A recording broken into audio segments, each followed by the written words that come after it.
power of Kai'Sa, as it is going to be that Gragas pick that we expected. Blocks all the power of the Kai'Sa. The Void Seekers can be shut down by this. He can stand in front of them. He's fairly tanky.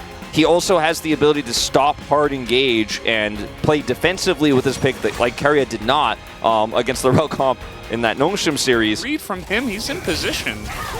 As they're reading the fact that they do want to go for this. The damage is there for Taeyun as here's the gank onto Kellen. He might be the first one to go down, does flash away, and now June is super low. One hit from Canyon as he emotes beforehand, and that is first blood. Gets another passive. Taeyun is dead too.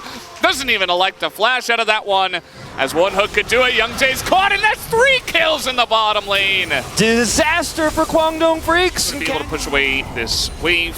As Ingo's Kana, once again, he is going to land the counter-strike. Another grasp proc as we got trading in the mid lane as a stun comes down. Dudu's looking for the kill. The ult comes in, and he is dead. Canyon now might be able to trade it back. Should absolutely be able to. One reset of the auto.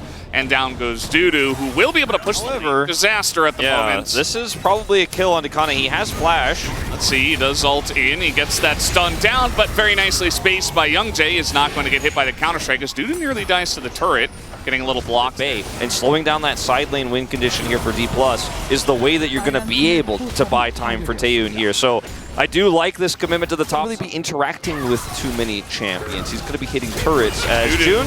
They're trying to set up this play, but June goes in a bit early as Dudu finally does get here, but June is already dead. A huge knockup from the Scion, and he is so tanky, but nobody else is fed on the side. It looks like Kwangdong Freecs do want to challenge this. Yeah, they're grouping up for this. Youngjae caught.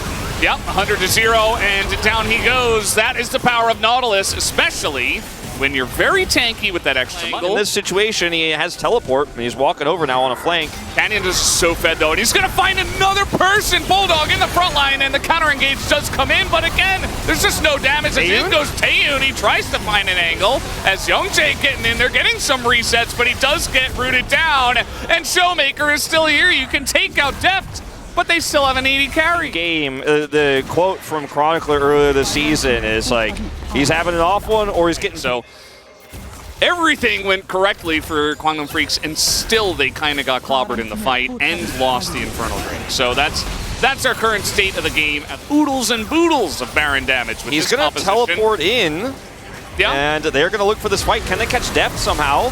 Bulldog up at the front. Putting a lot of damage into the Scion right now. The Rel engage does come in, but the damage is just way too much. The red-white is just chewing through the front line of Kwangdong Freecs. Is now down will go Dudu as well. It's a double kill for Kana, as he's happy to finally be on the board. And now going to send Bulldog here, Kwangdong will, to the bottom lane to put some pressure on that turret, but it's going to be very short-lived. He is LeBlanc after all, even with the Shiv build here. Now he can clear the wave, but he's not going to be putting that turret out of the map. Can they take him down? He is going to flash the wall. And meanwhile, Taeyun is just being hounded upon by himself. There is no escape for him. He doesn't have flash. There's no way out of that one, as he's just trying to hang out and eventually get there. You get there, and you can then threaten sides. You're very difficult to kill. You've got great escapes, as that was a close call. I think this is the beginning of the end of the game, though. I mean, they might even end it here. Like, you don't have to, and it looks like they won't take that chance. But if they got like one pick, honestly, probably a good read. It's like, do we go for the 99% loss or the 100% loss in this one, right? So DK, they just totally ignore that. They're pushing bot as a group, and will look to shell this inhibitor. Yeah, that's what they always tell you to do in pushing bot schools, push as a group. Yeah. And find your buddies, you know? Yeah. Make sure you have 4 buddies with you. Final inhibitor. And Dplus, they can wait for this Baron to spawn in 2 minutes.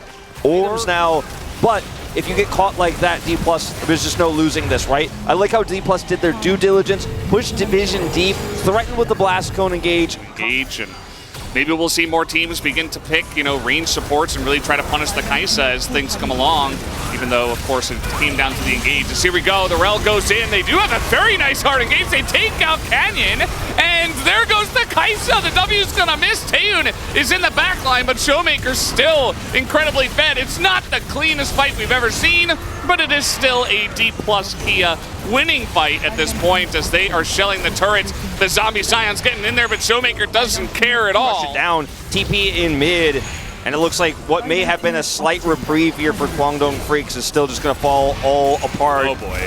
Young Jay will. Oh, okay, he does have stopwatch, but now Showmaker again. He just gets a front line and he's hopping on through. He's looking for kills. There's takes turrets, a ton of turret damage for fun. Looking for the kills as the inhibitors will go down and Dplus will eventually get this one. Flash forward. Showmaker looking for that extra KDA. As okay, Taeun is going to respawn and immediately gets 100-0'd by the Jax. Showmaker really having a lot of fun here. Gives a huge shutdown to Bulldog. Doesn't matter, they win the game anyway. Kana gets the last laugh in the end. He's the one who takes the Nexus down. It did look scary.